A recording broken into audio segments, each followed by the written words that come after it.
Who is online? Good evening, everyone.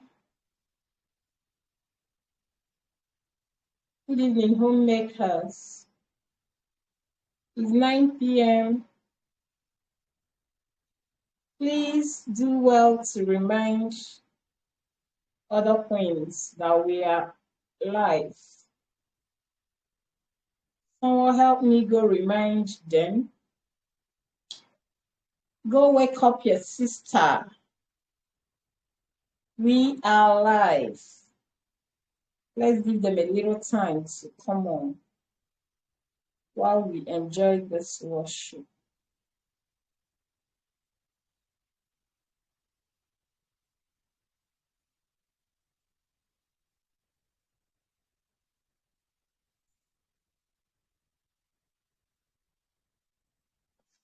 Do well to remind them that we are live on our day 2 of the money and business gist.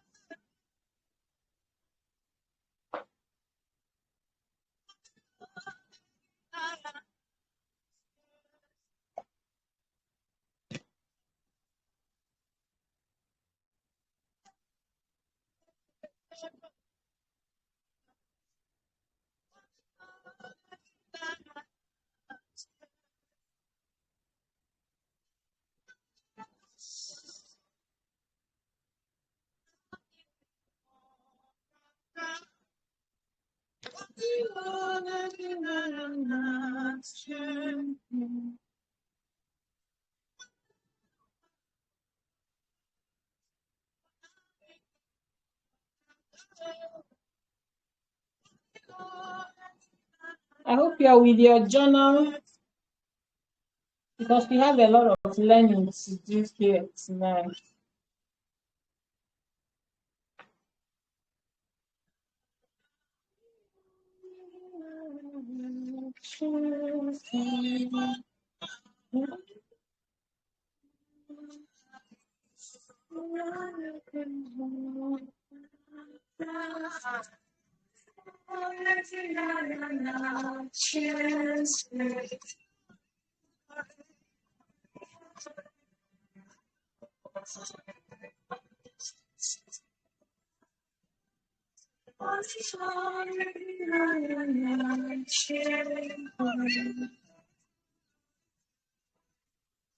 Alright, I think we'll be starting, but time is not our friend anymore. She already 7 minutes behind schedule. Let's be her.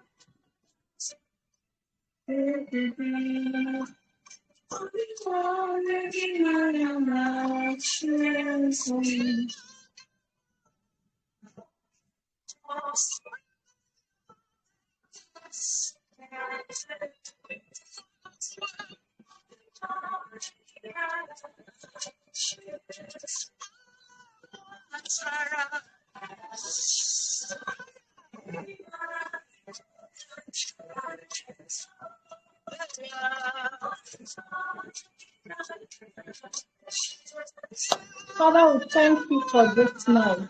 Thank you for another opportunity, Lord, to answer this great call.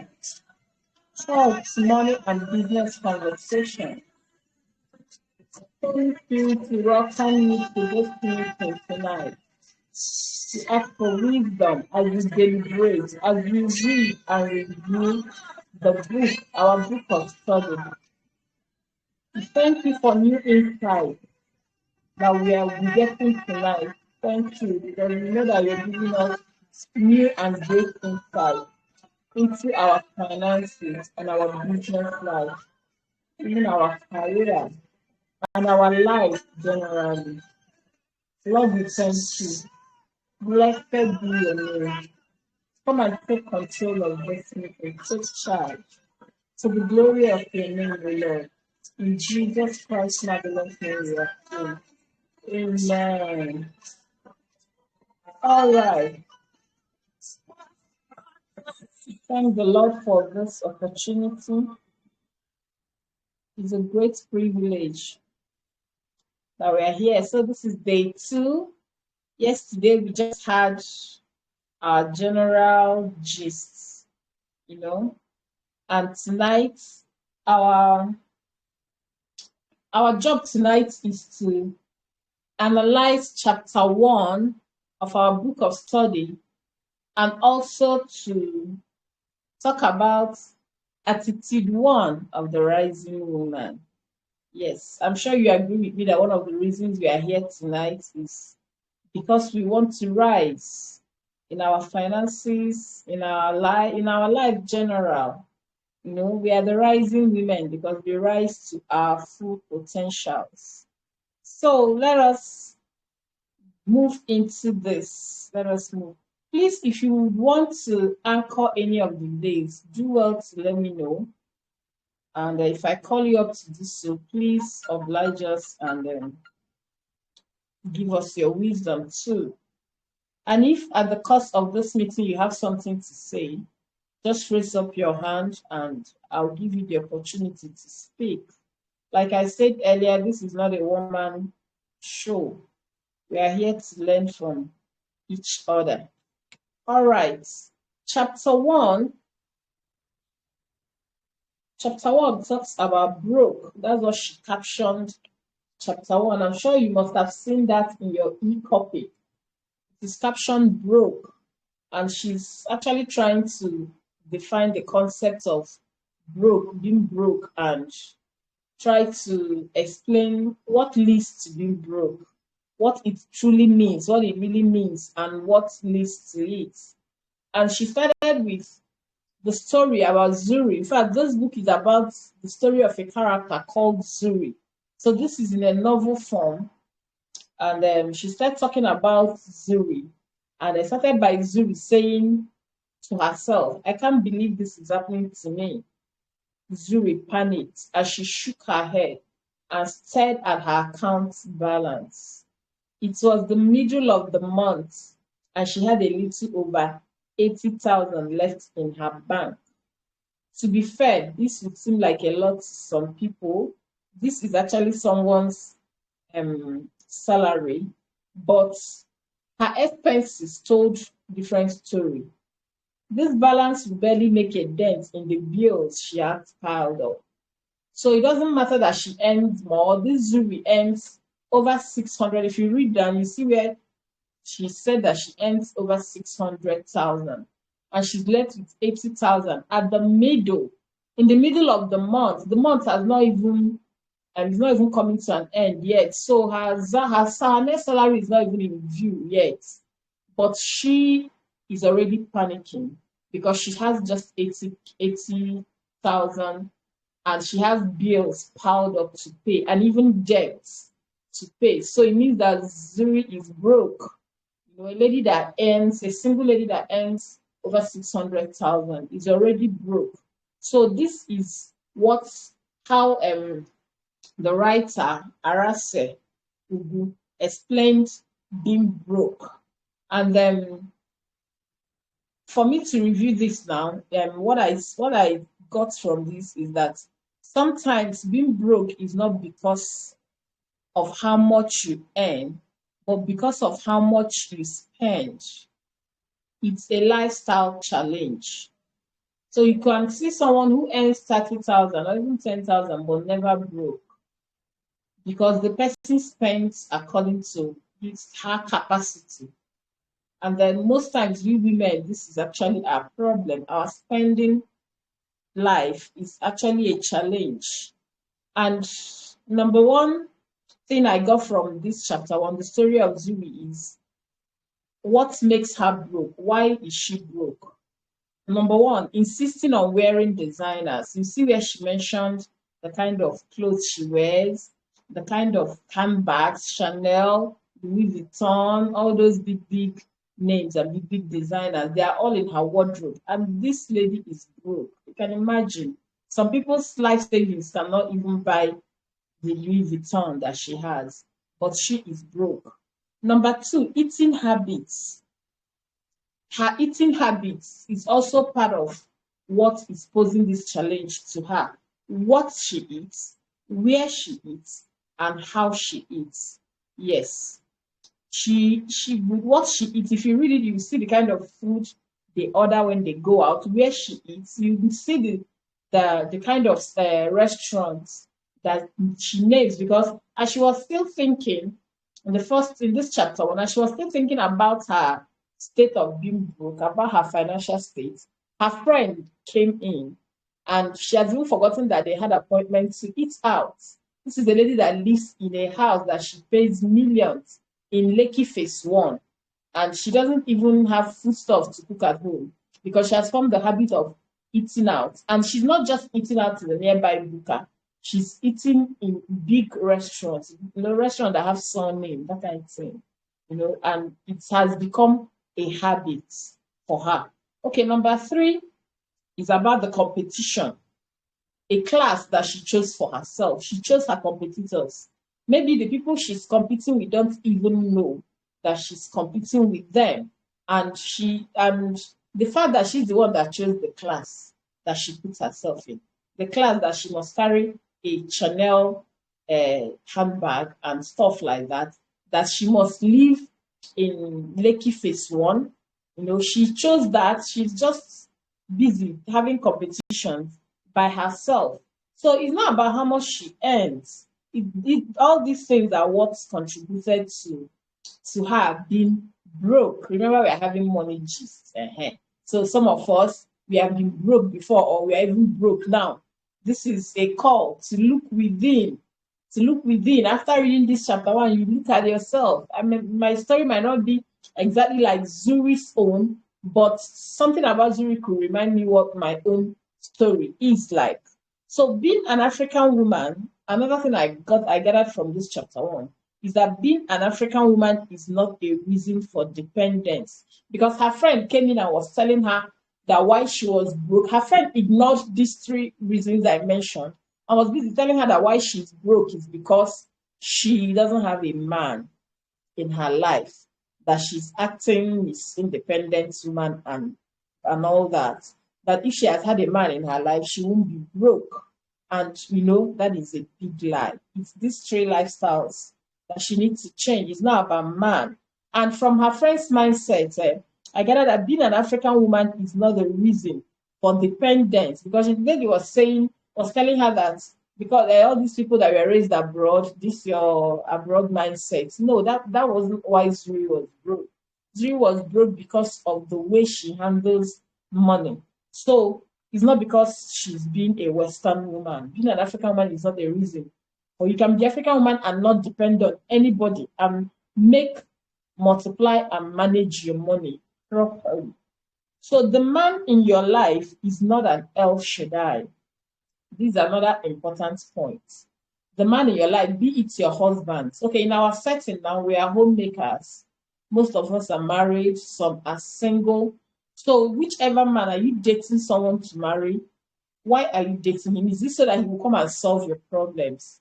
This chapter calls for a mindset shift. You need to change your mindset. He is not your El Shaddai. He is not there to solve your problems. You're married, yes. Thank God for that. Your marriage is not your one-stop shop to solve all your problems, especially your financial problems. So don't feel disappointed when he is not providing all your needs. After all, he will provide according to his riches. So if you want more, you go for more. Only God is your El Shaddai. So this is a call to depend more on God, his provisions and directions, and not on any man. You're not in a relationship for palliative support. Please drop that mindset. This is how it dropped on my mind when I was reading it. That's why I had to put it down. Remember, I said we need a journal and a biro so that as it's dropping, what I said now is not in this book. Most of the things I said now, they're not here. It's just the way they were dropping my head when I was reading it. So you're not in a relationship for palliative support. Please drop that mindset. It's not just a man's role to worry about finances, and men are not the answer to your financial problems. You see in the story where her friend was telling her that If she had a man in her life, she wouldn't be worried about money. Can you imagine that kind of mindset? So she needs to worry because she makes the money.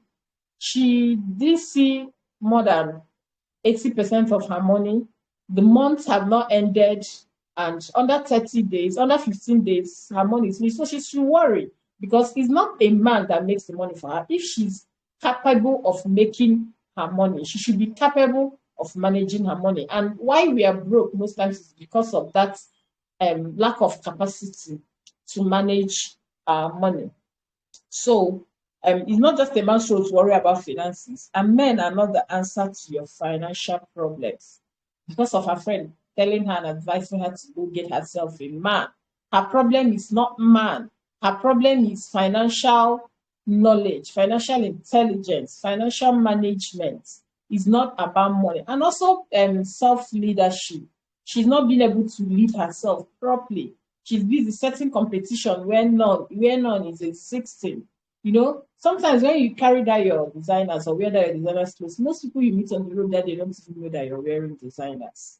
That's just the bitter truth. Most people that tell you you're looking good don't even know what you're wearing. You are the only one that knows that that dress is 200,000. Most times we don't know because we don't wear it, so we don't know. All we see is how it fits you. So whether you went to the thrift shop to get okay, what matters is that you look good in it. So you need to drop every unnecessary class you created for yourself. You need to drop unnecessary competitions that you created for yourself. So I also wrote here, figure out a way out of your financial situations. Any support from your man is an added advantage. Are you a stay-home mom now and you're having some negative financial situations? Your boss is not telling you the truth. Or you're a working mom and you're just like Zuri, you're earning, but you don't think it's enough. Here you need to figure out your financial problem. If the man in your life helps out, it's another advantage. You are not his palliative support. Yes, if you're married to him, you are part of his responsibility, but you are not all his responsibility. The only person that have us as his full responsibility is God. That is why we always have to turn to God. But if you have support from your man, good and fine, make very good use of it. If you have God and a working brain, you can have more than enough. Yes, you need to write this down. If you have God and your brain is working, it is possible. You can make it happen. This your broke situation today can become more than enough, can become abundant situation in less than 1 year. It is possible. So coming out of being broke is a simple math.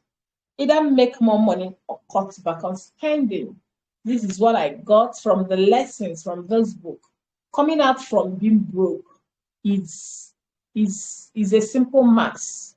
Yes, like in Zuri's case now, after reading that chapter, when you look at her, what will you advise her to do?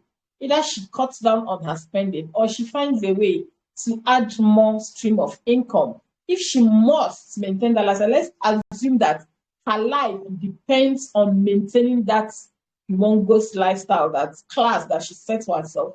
She must find a way to make more money, or she cut down on her spending. She has only just these two options, nothing more. So going to get a man as her friend is suggested can never ever solve her problem, because the man might disappoint her tomorrow, because he is a man, he's not God, he's just a human. All right, that is about it from the page 1 to page 11, where she and her friend are telling stories. If you have read this and you have more, please add to it.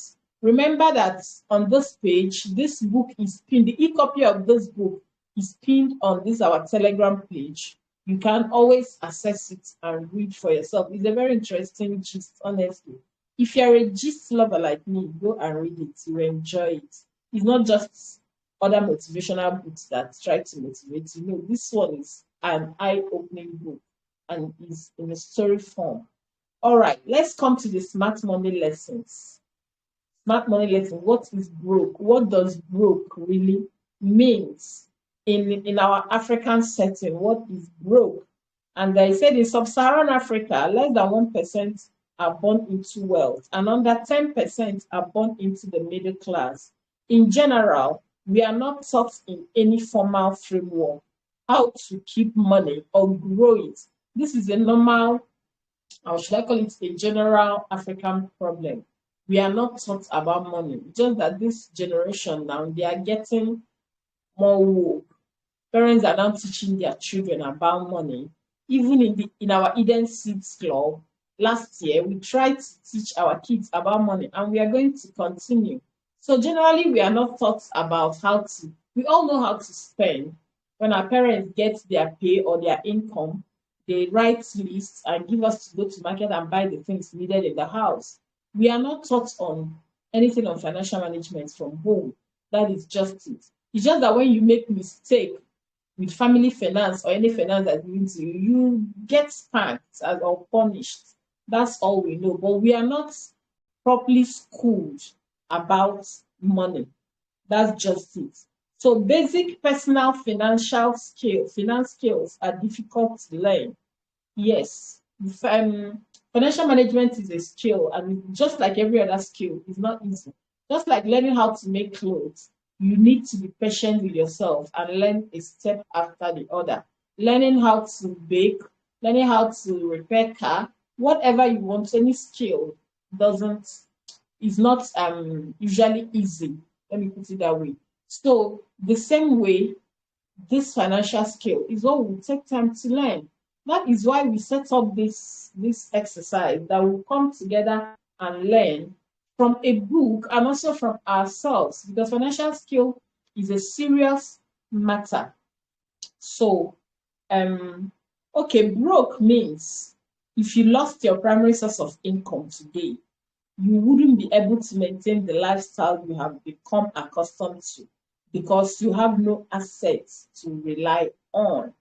This is just explanation of what broke is. There is no need speaking English about dictionary meaning and all that. I don't even think dictionary recognize broke as lack of money. I think this is our Nigerian English, but we understand ourselves. So I like the way the writer talks about being broke here. He said, if you lost your primary source of income, that is that business you're doing, or your work, your career, your office work, where you're getting money from, or if for a stay-home mom, your husband is your primary source of income, he's the only one that gives you money. You are broke when you lose that, and you're not able to maintain the lifestyle you have become accustomed to because you have no assets to rely on. Okay, talking about the lifestyle you have been accustomed to here is not really about high or low lifestyle. It's about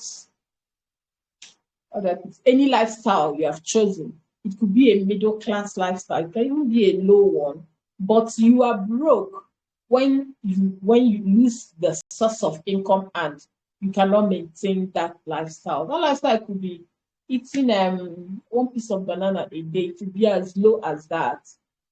Anytime you cannot afford it again, as a result of loss of your primary source of income, you are broke. That is how the writer chose to explain broke. You've been accustomed to this lifestyle, just like Zuri. Zuri have been accustomed to eating in big restaurants, wearing those things she wears, those designers, and carrying those designers, and still paying her bills. And she woke up and realized that the money she has in her account cannot clear her bills and her debt. In fact, she has gone into debt. That's why she's broke. Not because she's earning little. It's because she don't have enough to complete the lifestyle that she has been accustomed to. Okay, like Zuri, many people have built expensive lives they can't sustain because they continuously spend everything they earn, and as such have a revolving door for their money. Revolving door for your money. It leads to being broke. As if this money have where it goes to all your salary, all your business profits, even the capital have where they go to. That means that is what a revolving door is, and it leads to being broke. All right. Okay, down here it says Developing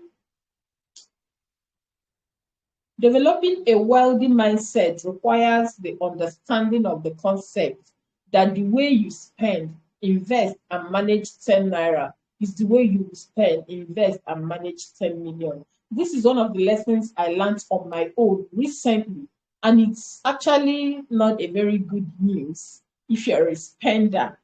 If you cannot manage 10,000 naira properly now and you're asking God to give you more, when that 10 million you're praying for comes, that same story, you'll be telling the same story. If you can't manage that, it will even be worse. Okay, like us in the Christendom, if you cannot pay your tithes when you're earning 10,000, your tithes should be like 1,000. You can't even donate it to the house of God. You can never be able to pay your tithes when you're earning 1 million. That is when you will need to give God 100,000. It cannot happen. So you start little to learn to save. Like I said yesterday, you save before you spend and not spend before you save. So here it's saying that if you cannot handle your spending, investment, and financial management when you're earning 10 naira, you cannot do it when you're earning 10 million. This is just a simple principle. So start with the one you're earning now. So the problem is not really about making more money. The problem is about knowing how to handle the one we are making. Wow, sisters, my eyes are opening. My eyes are opening. I hope yours is also opening. Okay, what it really means to be wealthy. What does it really mean to be wealthy? I'm going to read this out. It's somehow a long read. As a society, we tend to measure financial success based on spending patterns. When that uncle comes to the village and he's busy spending, you think he's richer than the one that is not spending. Hey, or you go to the village, you want to spend and show them that you have arrived, that things are now working for you, that you're living your best life in the city. Okay, but your metrics are faulty. For example, Zuri lives in one of the best parts of Lagos, has a decent job, and lives a lifestyle that many dream of. Zuri is one of the hundreds of thousands moving up the income earning scale, able to afford material things that were once out of their parents' reach. To a bystander, she has an enviable life, and there's an automatic assumption that she is wealthy. However, building wealth is more about how much you keep. To a bystander or a neighbor, let's assume that Zuri lives next door to my house now. I'll be admiring her, look at her handbag, especially if I can recognize those designers when I see them. I'll be feeling that she's living her best life, driving a good car, living in a good neighborhood, feeling good, spending money, eating out, and stuff like that. You would think she has money. But in real sense, she's in her house thinking her head out about her state, about what is in her account and what the money is there to do. Okay, let me bring it closer. If I had seen Zuri's account balance of 80K and my own account balance is 5K, but I've paid my bills and don't owe anyone, but Zuri has account balance of 80K and she has all those bills that the 80K cannot pay, plus debts. She's broke. But to a bystander, I'd be thinking that she is richer than me. Meanwhile, in the real sense of it, I am richer than her. She is in no way close to me, in terms of having money. So it's everything has boiled down to management. It's not just about having money. All right. Okay. Broke people and rich people approach the same amount of money differently. Yes. Yes. Some people that we think are rich, they make the same money that broke people make. It's just that we approach our monies differently. Let this sink in. Those people you think that they have money, that your sister, that your friend that you've seen her account balance and is much, much bigger than your own, might not be making more money than you. It's just that you have different approaches to money. Okay.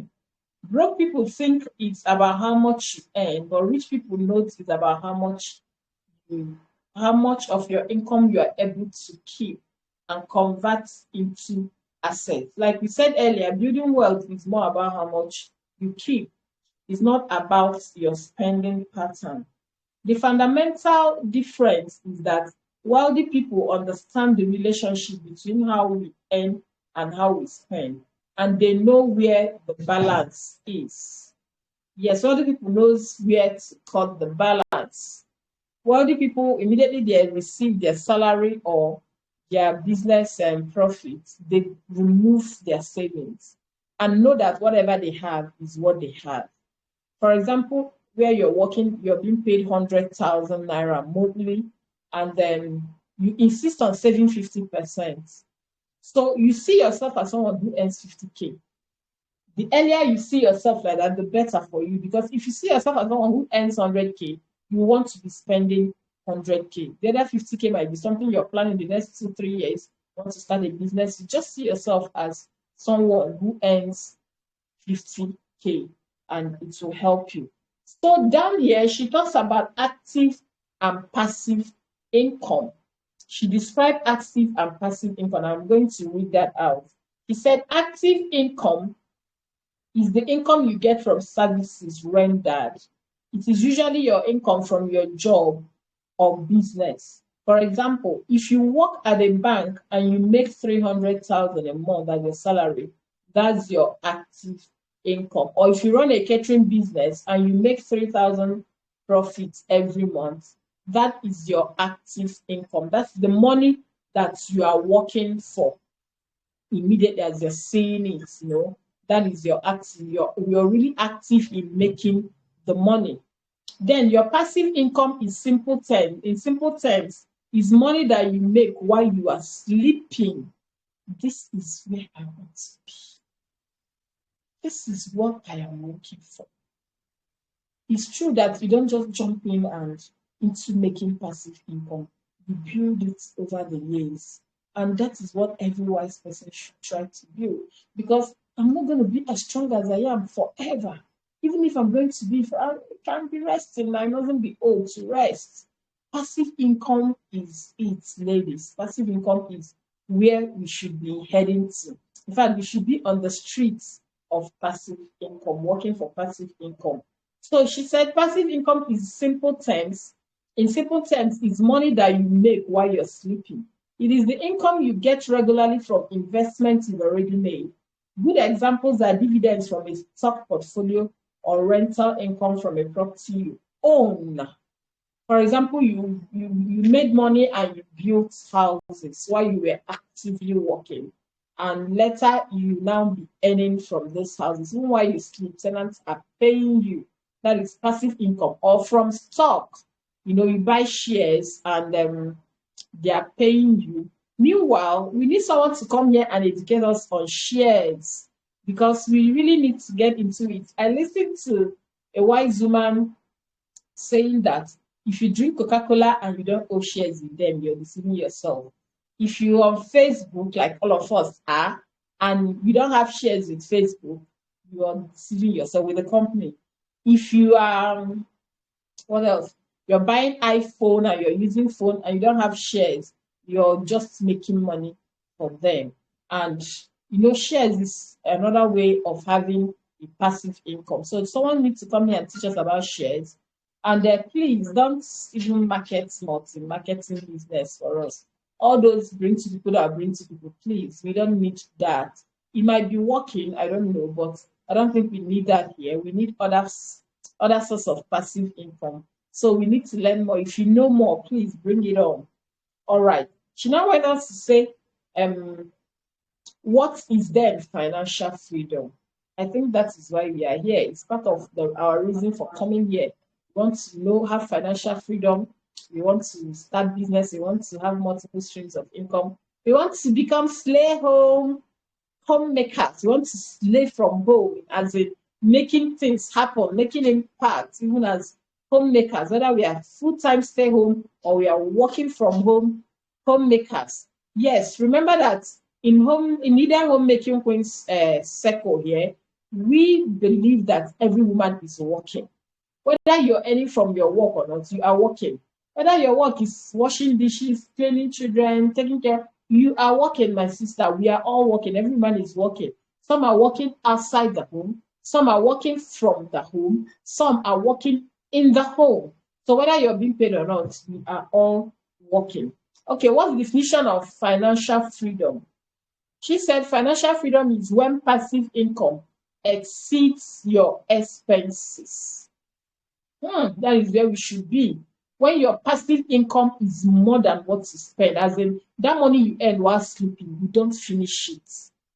You don't spend it all. You pay all the bills, do everything, and you still have plenty in your account. That is passive income. And that is the income that gives wealth. That is what gives us financial freedom. That is when you will say that you are financially free. You can sleep and make money and invest and do projects and solve problems and all whatnot.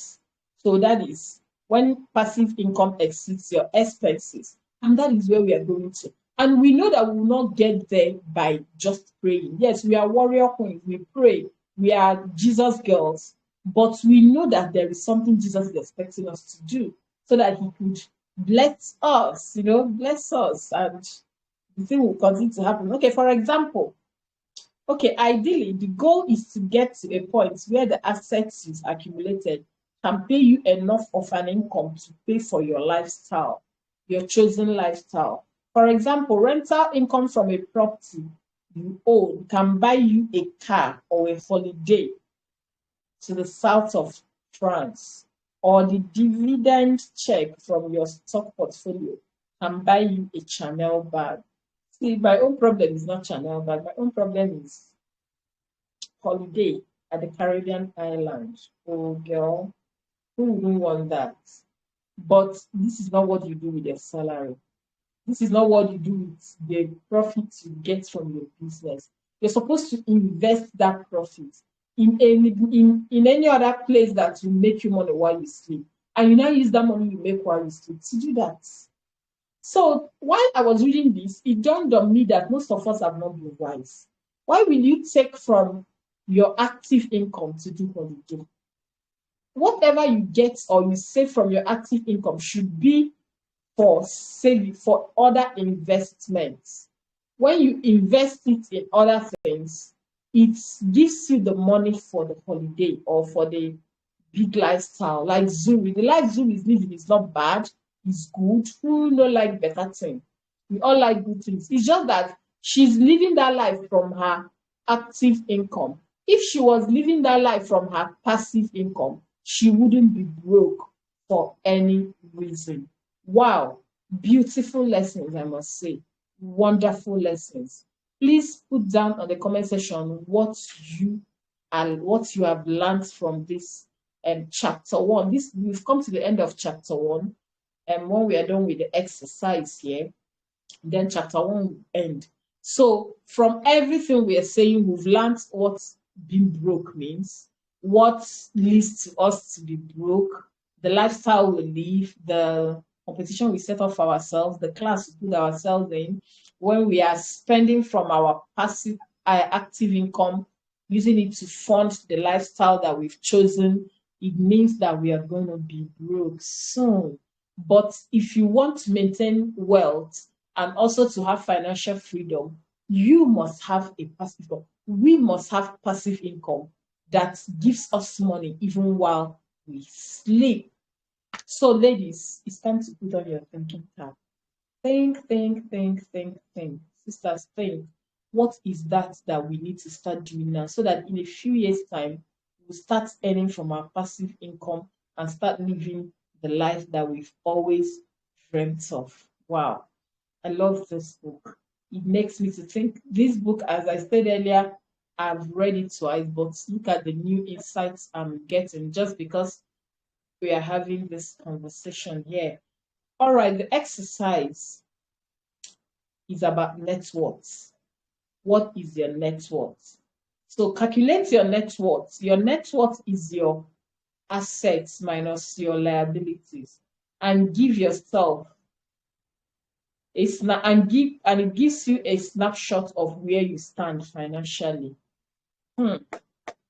This exercise is for to whom it may concern, for people that can stand it, that can chest it. Because by the time you're done calculating your net worth, you're crying or you're thinking. One of them will happen unless you have attained financial freedom. So he gave us 5 ways on 5 things to do, 5 advice concerning calculation of this net worth. So our assignment is calculate our net worth. Remember, we are submitting this assignment. First, you submit it to yourself and you submit to me. I wanted to say submit to the group, but to avoid people being misunderstood, submit to me or get an accountability partner to submit so that both of you could check yourself out. In fact, I suggest an accountability partner. So make a list of everything you own of value. That's stock, property, land, fixed deposits, cash, and gold. One of those who doesn't have anything. So he said, make a list of the things that you own, your assets, things that have value that you own. Make a list of everything you owe, mortgage, car loan, general gbese, as in what you owe. That is your debt. So this calculates the value of your assets. This one calculates your debt. Number 3, subtract your total assets from your total liabilities. Liabilities are those things that doesn't bring in more money. If you own a car, 1 or 2, they are not assets, they are liabilities because they take money from you. You fuel it, you service it, it can hit the wall and it is gone and stuff like that. The moment you buy a car and drive it home, it has become second grade. And so car is not an asset, it doesn't appreciate, it depreciates. Even if you buy it as new and pack it and decide not to drive it, it is still not keeping the car new, it still depreciates. So when you make a list of your valuables, you make a list of your debts and your liabilities, you subtract the total asset from your total liabilities. Number 4, don't be ashamed or afraid of the number. Calculating your net worth now will let you know your starting point. This is a good starting point. It's not a thing to be ashamed of. It's not a thing for your mind to cut, just like my own is already cutting. It's something you do for yourself and with yourself. Unless you have a good accountability partner to do this exercise with, it will make more sense. Then number 5, the figure is not as important as the trends in net worth. As long as you make a commitment to keep growing it, you'll be fine. So don't mind the figures, don't mind the results you're getting. It leads you to making a commitment. At least you have seen what it is. So in case you forget this, please, I don't know whether to snap it and post on the group, or the book is already there in the group. Just download the book, open it, go to page 15, and you will see this exercise. I would like us to do this exercise before tomorrow, 9 p.m. is a good place to start. And if you have not read this chapter 1, start now to read. You can see that the book is interesting and it's an eye-opener. This is just chapter 1 and it's sitting me like this. It's a very good eye-opener to us. So remember to do your exercise, do your assignments, and if you can submit it, if you want to submit yours to the group, fine, so that you can ginger others to do. But if you cannot stand it, get a friend and submit to, or submit to me, or submit to yourself. That is the most important person to submit to. That is yourself. Wow, what a read! What a read! Honestly, this is serious eye opener. So now, let us talk about the rising woman. Rising woman has 12 attitudes, as in what she does, how she carries herself. When they say you're giving me attitude, it means you're carrying yourself somehow and all that. So the rising woman has 12 attitudes, and we're going to discuss attitude 1 now in the next 2 minutes. Number 1 attitude of the rising woman: she doesn't compare herself to other women or people. Yes, she's not like Zuri, who is trying to live up to people's expectation. As a rising woman, stop comparing yourself. with other women or people. Stop, sister, stop. We are all on our race. We are running our race. Don't compare. Is your friend a good baker, the best baker in town? Thank God for her, clap for her while you ask God what you want to be good at. Or if he has already heard from God what he wants you to be good at, go to work. Start working on yourself to be good at that. Less of TV, less of Telemundo, read more, work on yourself, go to YouTube, you find resources, go to Google that area of interest and learn more about it. Stop wasting your time comparing, because comparison will never help you. Someone that is better than you will always be better than you if you're not working on yourself. And don't work on yourself because you want to be better than somebody. No. Work on yourself because you want to be better than you. Because you want to be a better you. As simple as that, you want to be a baby. Be a better you. Be a BY. Always think about that. Not be better than Ifoma. No. Ifoma is not your competition. Ebere is not your competition. She isn't competing with you. Compete with yourself yesterday, who you were yesterday. Wake up trusting to be better than who you were. Like the lady you are this evening, wake up tomorrow deciding to be better than you were yesterday. So even the ever flamboyant but ever wise Taylor Swift was quoted to say, girls who don't support other girls have a special place in hell. And I believe him. I love it when women collaborate. I love it when women work with themselves and help themselves grow and work together. I don't like it when women are looking at others, so I'll support her so that she can become better than me. What is this? What are we even doing? So you have a special place in hellfire if you don't help other women become, if you compete yourself with other women. So there is a little glimmer of wisdom. When as we get older, there is a little glimmer of wisdom inside you that finally realizes that no woman is perfect. You now know that every woman is different. Each and every one of us have a battle. We're fighting, have a challenge we're going through. And the truth is that challenges are not bad. Challenges take us to the next level. It's a ladder of upgrade. When you when you go through challenge, you face a particular challenge and you're screaming, God, where are you? And all that. You notice that once that challenge wears off, you become a better you. You have learned something, you're moving higher. So don't let comparison overtake you. Don't compare yourself with everybody. Everybody's doing their own now. As I have friends who they are very good teachers. God called them to the teaching ministry to impact lives, impact other children, and they are very good at it. And people are saying wonderful things about them. So if I want to compete or compare myself with them, I'll make a bad teacher. I may not be as good as they are in the field of teaching. Or someone that is making clothes and she's doing so well and she's your friend and everybody's hailing her that she's good at it, and you go and start comparing when you're supposed to be baking. So clap for people as you wait for your turn. Don't compare yourself. The rising woman concentrates on her rising, where she is going, her niche, what is she doing, the impact she's making for the kingdom, and not what the next person is doing. We each have our own set of superpowers, beauty, and personalities. We live our lives differently, coming from diverse backgrounds and having different experiences.